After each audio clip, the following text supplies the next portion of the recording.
yerda O'zbekistonnikidan dars jadvali vaqtlari har xil. Dushanba va juma kunlari bizda 7 tada bir xil dars o'tiladi. Qolgan kunlari esa, masalan, seshanba kunlari 1-chi, 2-chi, 3-chi, 5-chi va lanch vaqtlari va 7-chi dars bo'ladi.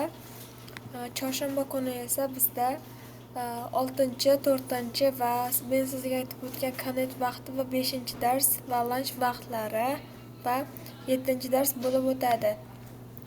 Payshanba kuni esa 1-chi, 2-chi, 3-chi, 4-chi soatdan keyin lanch vaqtlari va 6-chi soat bo'lib o'tadi.